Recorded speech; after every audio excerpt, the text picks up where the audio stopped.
Ciao ragazzi, ciao ragazze, come state? Bene? Spero di sì, hope so. Io sto bene.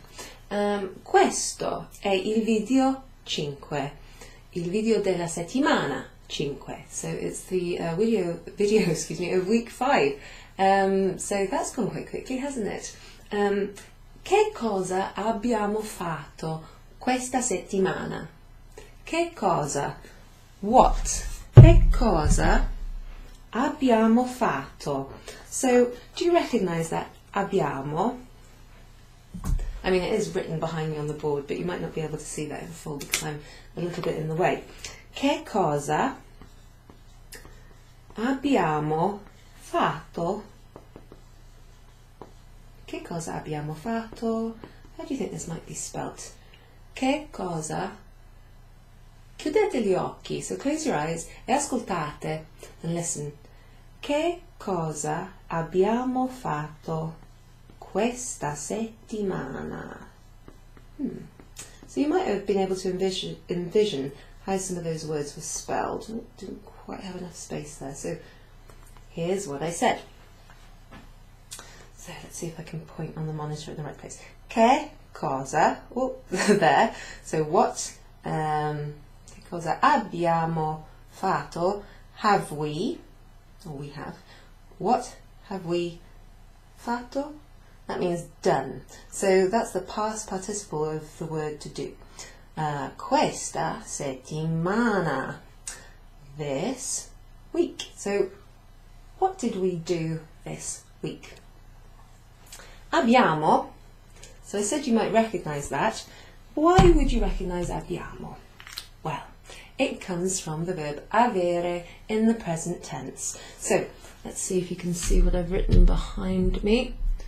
I think I'll just put out these here. We'll go through what they are in English again. So, O, spelled H-O. Might be a little hard to see there, so I'll go with the black pen. O, I have. So, ho una penna nera. I have a black pen. I have. I, for example, if I were talking to someone I knew, this is the informal way of saying you have or have you. So, hai una penna? Do you have a pen? Or hai un fratello? You have a brother. Fratello.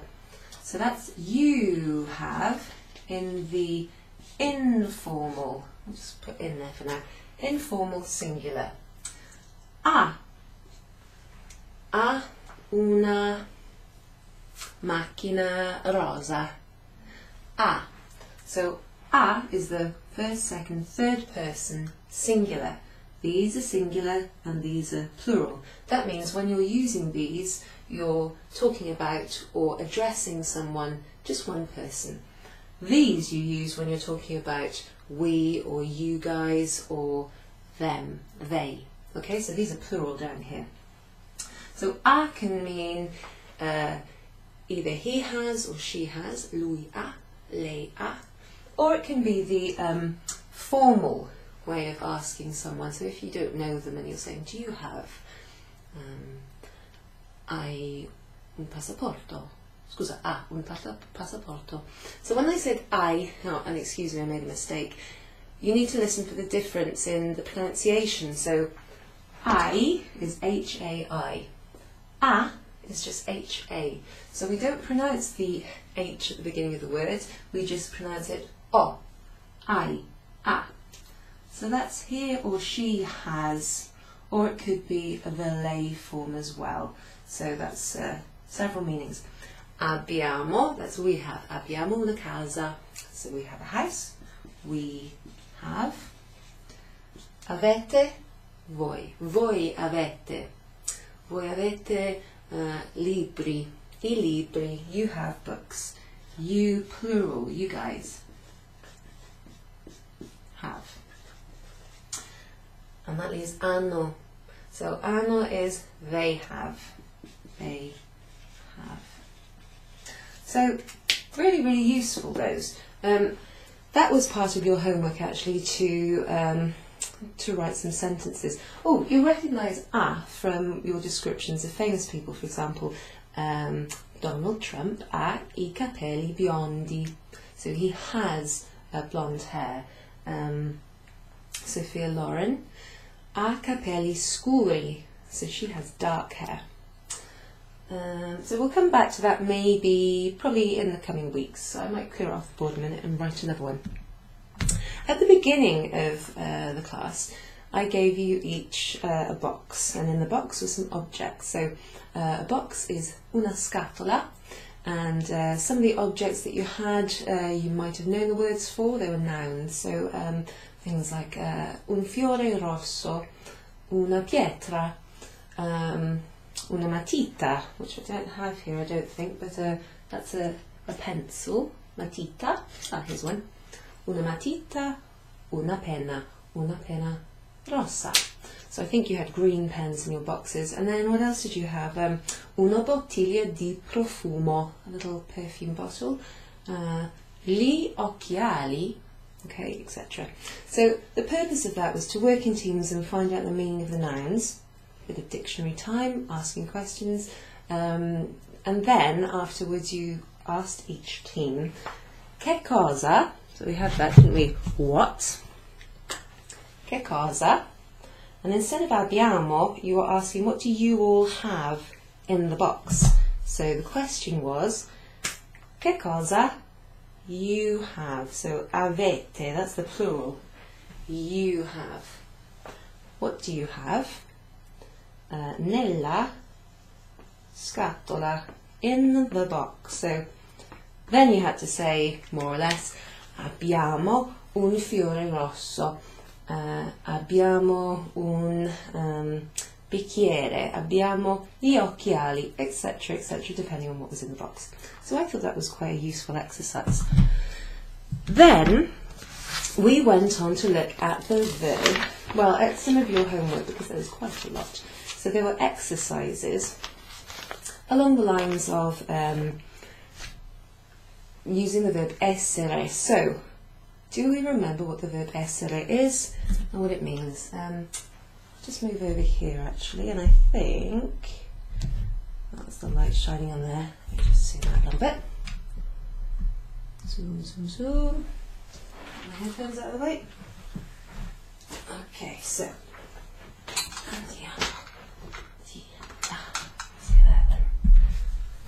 when I said andiamo, that means let's go.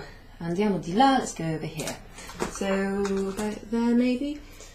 So this is part of what the homework was. So sono, sei, siamo, siete. Oh, screws out, that's an E. And then sono. I'm just going to adjust the brightness on my monitor here because it's very hard for me to see what it is that you can see. So excuse the tippy tapping. This might lead to a little reflection on the whiteboard. Okay, that's a lot easier for me. So this is from the verb essere, which we're going to use all the time. So you're probably familiar with this verb for, well, several reasons. For example, when you say where you're from, sorry, not where you're from, if you tell someone your nationality. So, for example, io sono gallese. So, sono gallese is an example of using that verb. It means I am Welsh. Sei, so that's io, that's referring to me. This is the to form, which is informal, so someone your own kind of age, or someone you know, neighbour, child, husband, or sister, that kind of thing. So you could say, let's make a little sentence, sei irlandese. Ah, you're Irish. Gallese, irlandese. Okay, so this one here, this can be lui or lei. Or it could even be the formal lei form if you're talking to someone you don't know and you want to say, oh, are you Scottish? Scozzese lei? But don't worry too much about that for a moment. It's talking about it, which could either be lui or lei, if you like, depending on what you're talking about, because the things have gender, remember, so you use this form to describe things like nouns, or to talk about a man or a woman. So, for example, secondo me, David Dimbleby è molto intelligente. È molto intelligente. Secondo me, in my opinion, David Dimbleby is very intelligent. Intelligente. All of these words here have an E at the end, and they're all adjectives. So these two are nationalities describing me, sono gallese, or you, informal, you are Irish, he or she is very intelligent. So let's use these same adjectives in the plural form. Okay, and to do that we'll have to identify which pronouns these versions of the verb essere correspond to. So siamo, well, we've seen that iamo sound in abbiamo, we have. So I told you that that will be present in all present tense we form verbs, okay, so it's a nice one to remember, very useful if you're travelling in Italy in a group or with your husband or your wife or your partner, kids, etc. So siamo means we are, so it corresponds to noi. When you're saying we are, like, oh, we're English or Welsh, whatever, you don't actually have to say noi siamo, and you don't have to say io sono. You can just use the verb, conjugated verb, sono, say, siamo. So that's a bit different to English, where we always say I am, they are. In Italian, the word for they are is sort of in one word, and in fact it's sono. So we'll come back to that. So let's use the same examples of adjectives. Noi, so we, siamo gallesi, okay, so gallese with an E at the end, which refers to a single person, becomes gallesi. Okay, so that's telling you that Welsh agrees with a number of people, us, so there's more than one. Voi, okay, so we're talking about you guys or more than one person. Voi, so that's you guys. Voi siete, so we've got irlandese, so that becomes siete, you are, plural, irlandes. Yes, so instead of an E at the end, which is singular, we have irlandesi. This is helpful when you want to tell the difference between sono and sono, because they're the same word, and context will tell you who someone is talking about, whether they're saying I am something or they are something. So here we have molto intelligente. So here sono intelligenti. So reading that sentence there, I know that it says they are intelligent, because intelligenti is in the plural form. Therefore sono must be talking about them, those girls or those boys, etc. I ragazzi sono intelligenti. Le ragazze sono intelligenti. Okay, so where else might you have seen that e with an accent like this? So that means it is, or he is, or she is. Here's some examples. È importante. It is important. Oh, è difficile. It's difficult. È semplice. It's simple. È bello. È bella. It is lovely or beautiful or handsome, depending on what or who you're talking about. So this is really useful. What if you want to make these verbs negative? So you want to say, I'm not Welsh, you know, or he's not intelligent. So there's a nice easy way of doing that, and I'm sure you can remember how. So if you know where the verb is in the sentence, which is this bit that we've just been looking at in this table, all of these bits are conjugated verbs, so that means they're no longer in this infinitive full form, we've changed them. So to make that sentence negative, we put non in front of it, so all of that is separate from what we're looking at. Non sono gallese, I'm not Welsh. We could make that one a question if you like. Non sei irlandese? Are you not Irish? Non è molto intelligente. He or she is not very intelligent. Non siamo gallesi, we're not Welsh. Non siete irlandesi, you guys are not Irish. And then non sono intelligenti. They are not intelligent. So I could say, secondo me non sono intelligenti. But it's a nasty thing to say, so probably wouldn't say it unless I'm sort of messing around. Okay, so that's the avere verb, and this is essere. Avere qui. Okay, so avere, let's use a green pen, and a penna verde, see, just to show you how that verb is written in its full form. Avere, to have. Okay. I don't think that's very easy to see, is it? So over here, essere basically means to be. That reminds me, there is the verb stare, which I think is on page 4 of last week's handout. So there's a few different ways when you use stare. It kind of sounds like, when we translate it, it sounds a bit like the verb to be. Like in English, you might translate it as to be. For example, we say, come sta, come state, sto bene. So when we're taught this, come sta, how are you, or come state, how are you guys, and when we answer sto bene, sto male, we're taught that it means I'm well, I'm good thanks, or I'm not well, I'm not great. But actually it's a slightly different meaning in Italian. So the verb stare is definitely used for asking someone how they are and responding.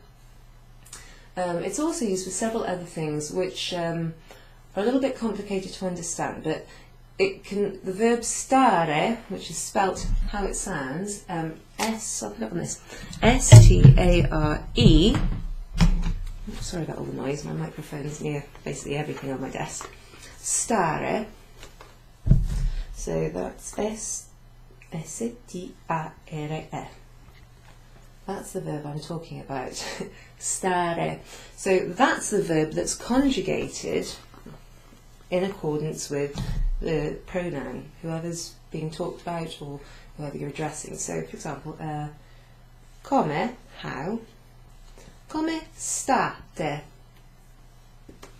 Come state, that's what I asked you at the beginning of the video. It's in the voi form, and you can probably recognise it by a sort of te at the end, state. In essere, in the voi form, we have t and an e at the end, and then in avere we have a t and an e at the end as well. So come state, te is something you might recognise as the voi form. In answering, I could say sto bene. So what's happening there when you're saying I am well or I'm good? We're taking the verb stare, which is S-T-A-R-E, taking off the ending, usually with st, and then adding endings to it like sto. So for I am well, it's an O at the end of the root of the verb, first bit, sto bene. In the voi form you take off are and you add ate, and that means you are. But the verb can translate as to remain or to stay. For example, stasera, this evening, sto a casa, sto in ufficio. So this evening I'm in my office, I'm at home, I'm staying in my office, I'm staying at home, I'm not going out anywhere, so I'm remaining here.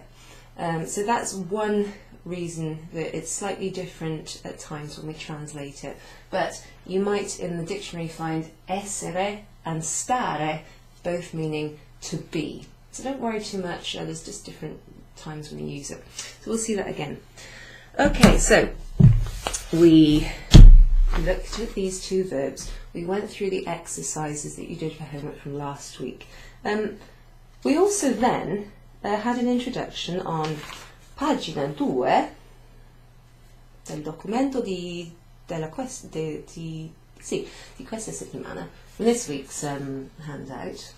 I think we started at sort of number 3, numero 3, and then we did numero 4. So number 4 looks at verb endings, so present tense Italian regular ARE verbs. It's a long sentence, so basically what we're doing there, well, we look at a verb and we break it down into the different ways you spell and pronounce it depending on who you're talking to or about. Well, these are kind of irregular verbs. They're very useful. They're called auxiliary verbs. They help you with things. So in English, you know, we say I have you got, I don't have, are you, I am, it is. We say these things all the time. So and you'll use them in Italian for other things. But regular verbs, so let me think of some regular verbs. On page, sulla pagina 3, sì, di questa settimana, numero 7, number 7, we have abbiamo 1, 2, 3, 4, 5, 6, 7, 8, 9, 10, 11, 12, 15, 16, 17, 19. Abbiamo 20 verbi, so we've got 20 verbs. ARE verbs. So these are all regular ARE verbs. That means that when you change their forms, it follows a pattern. So I'll show you the pattern. Which one should I use? I think I'll use this just because I can bring it a bit closer. It's a bit rattly, this, because normally a flip chart's up on the top, but let's try and do that without chopping my head off or getting too much of a reflection from the light. Quale penna uso? So which pen should I use? Verde, nero, blu. Scusa, that's not blue, is it? That's rosso. Usiamo la penna nera. Let's use the black pen. Usiamo. Iamo. You see, that comes from the noi form of the verb usare, which is to use. So, here's the endings. I'll put these down here and make them nice and thick so you can see. So that's o, I, a, iamo. Recognise that from the we form of things. Ate,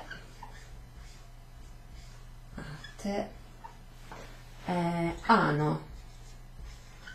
Okay. So we need a verb to use with these endings. So I'm going to take the verb parlare. So that's sulla pagina 2. Okay, so have a look at page 2. So you know what I'm talking about. Here's a full infinitive form of the verb.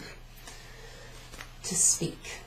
Very useful if you want to ask someone if they speak English, or if you want to tell them what languages you speak. Okay, really good for travelling. So these endings you add to the stem of this verb, which is everything that comes before are. So parla. So let me write in the stem of the verb before each of these are verb endings. Parla, parla, parla, eccetera, eccetera. Oh, scusa. Parla. Okay, so you should be getting used to by now the order of the pronouns that go down here. So I'll put them over here for now, but afterwards I'm going to take them away. Io, tu, lui, lei, noi, voi. In order? Io, tu, lui, lei, noi, voi, loro. Okay. So, io parlo inglese. I speak English, or I am speaking. Parlo. So, we just add an O to parle, and that's the ending for, that's how you make a sentence using the I form. So, parlo plus something like parlo italiano, parlo tedesco, parlo forte, I'm speaking loudly. Parli, tu, so that's the U form in the informal. Parli molte lingue. many, lots of languages. Marlene Dietrich parla tedesco. So Marlene Dietrich, she speaks German. Parliamo italiano. Sì, we are speaking, or we speak Italian. Adesso parliamo italiano. Now, or at the moment, we're speaking Italian. Voi parlate inglese. Loro, I ragazzi, parlano spagnolo. So the boys, they speak Spanish.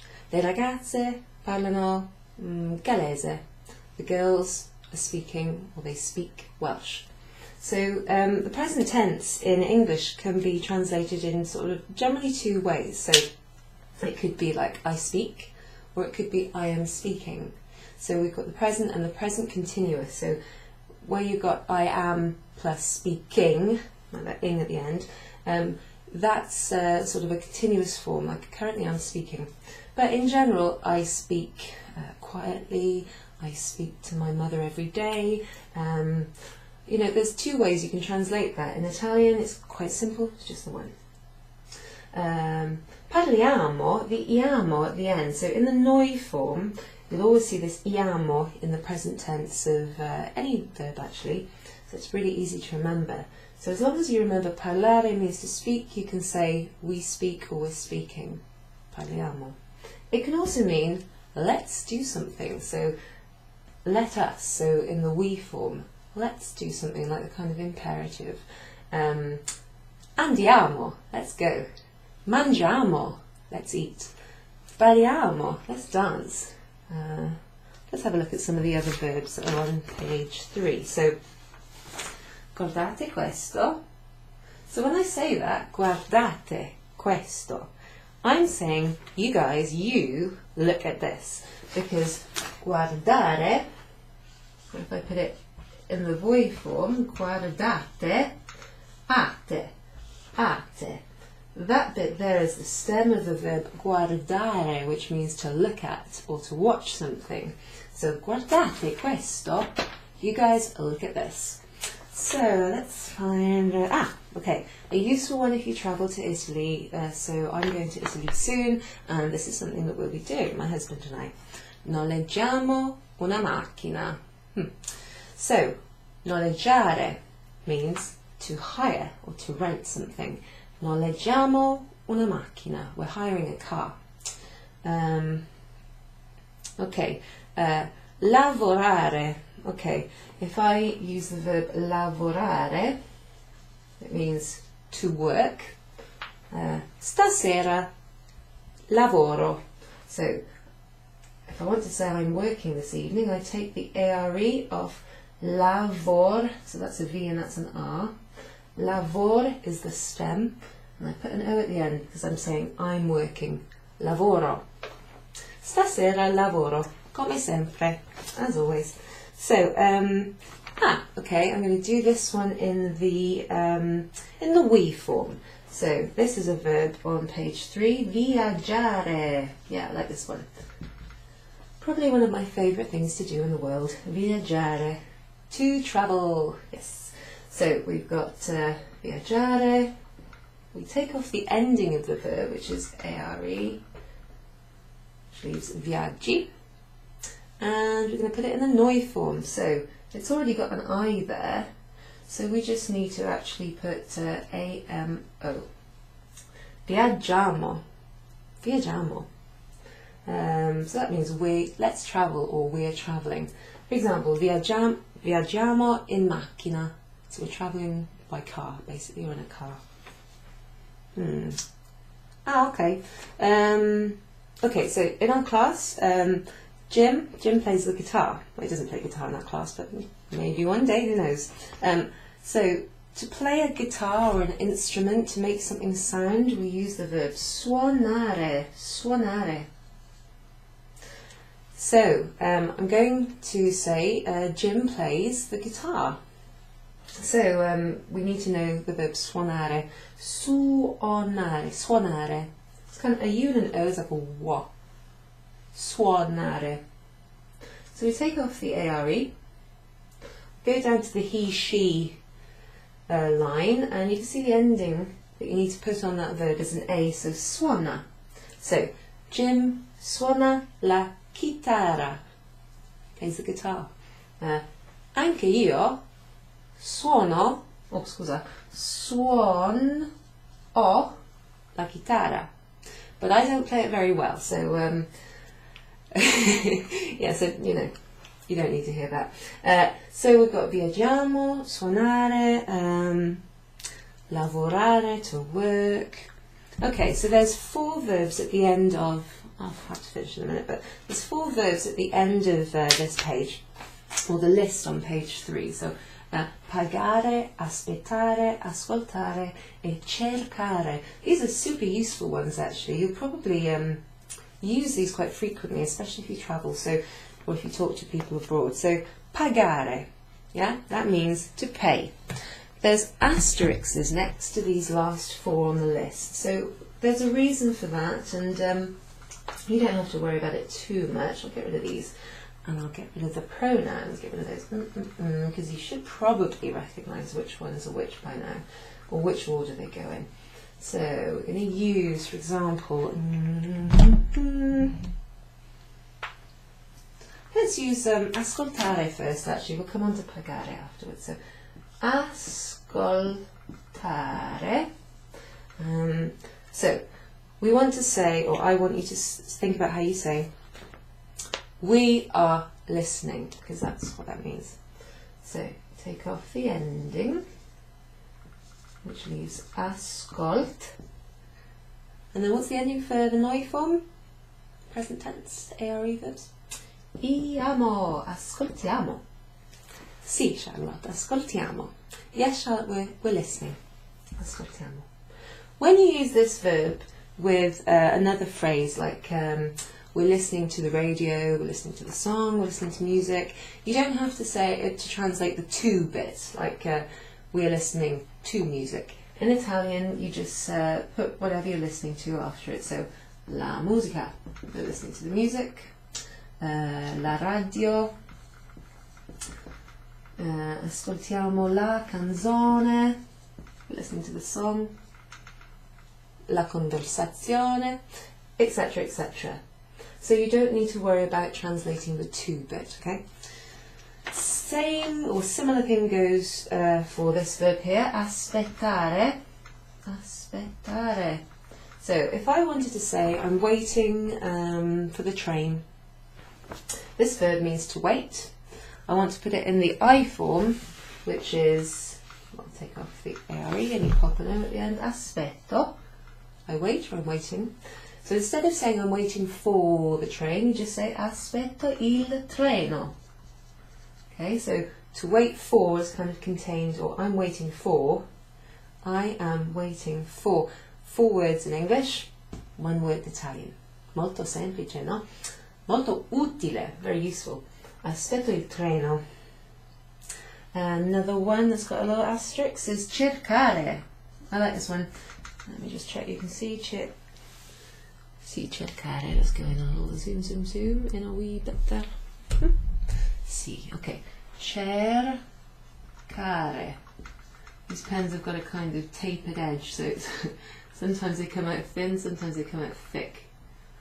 Cercare. So, ch sound, let's see, an E is a ch, and then we've got a hard C there, ca. So cercare means to look for. Like, oh, to look for the keys or something. To look for somebody. He is looking for, or she is looking for, that's what we're going to say. So we've got the ARE, get rid of that, which leaves us with cerc. And then we put the ending on. So the endings for the verbs were O, I, A, iamo, ate, hanno. These are the endings. I'm not going to put down the pronouns. So he or she is looking for, cerca. Cerca qualcosa. He or she is looking for something. Cerco mio marito. I'm looking for my husband. Cerco gli occhiali. cerco gli occhiali, something I do often, looking for my glasses. So again, we don't need to translate the for bit, which is a preposition. We don't need to translate the waiting for something. We don't have to translate listening to something. It's all contained within the verb. Last one is pagare. So let's make some room here. Get rid of all that stuff there. Pagare. So, I've been thinking about this. Stephen, you had a question.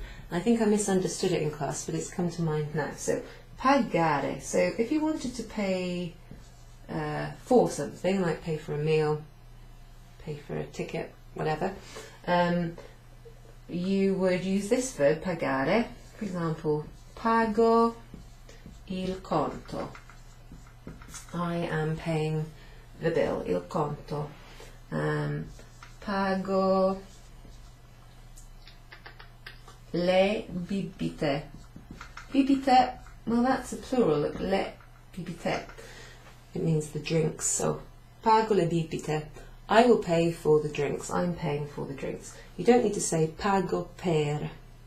So Stephen asked me, what if you want to pay someone is what I thought you said. So io or paghiamo, have a look at that, paghiamo Mirella, we are paying Mirella. That's what I thought you meant, like you can use that verb with pay someone, but I think you meant pay for someone. So you could say pago per lui, per, for, or yeah, basically for. So that's a preposition, so you can say that, you can. Paghiamo, something happens here, look, there's an H after that G. So the verb pagare, it has a G sound in it. Now if it didn't have that H there, it would be pronounced paghiamo, a bit like pyjama. But we need that G sound so that we can recognise, or people can recognise when we talk, that it's the verb pagare. So we put a little H in there. That happens sometimes. It also happens in in the noi form of cercare. Okay, so that's to look for. And we take the ending off. And we, if I put an iamo at the end, it would be cerchiamo. C and an I. So we put an H in there. Slightly changes the spelling. Cerchiamo, and it keeps the K sound from cercare. So that's how you conjugate ARE verbs, and I've given you a list of lots of common ones, so do have a look through. I also gave you back your homework, which I've marked. Very good, by the way. Descriptions of famous people, full sentences. So I think what I said I'd give you for homework this evening is basically to have a look through, was it page 3 and possibly page 4, if you have time, and complete the exercises, which will need you to look at verbs, and we'll need you to start writing them out. So hopefully you'll enjoy it. It won't be too hard because you seem to be getting on with it quite well. One thing to mention, if you want to make something negative, you just put non in front of the verb. Non pago il conto. I'm not paying the bill. Non paghiamo Mirella. We're not paying Mirella. So there's that, and then at the bottom of page 3 there's also some anagrams, which was quite fun. So that's a bit of fun, but it's also to try and recognise what verbs are and like what they mean. So you'll find those verbs in that list. If you like, you can also look at the bottom of page 4, which has got numbers 20 to 100, but just in the tens, okay? So have a look at those, see whether you think you can pronounce them. You probably have a grasp of like how to pronounce words by now. So I think that's that, and I hope you have a nice weekend. Ci vediamo lunedì prossimo. See you next Monday. Grazie, ciao.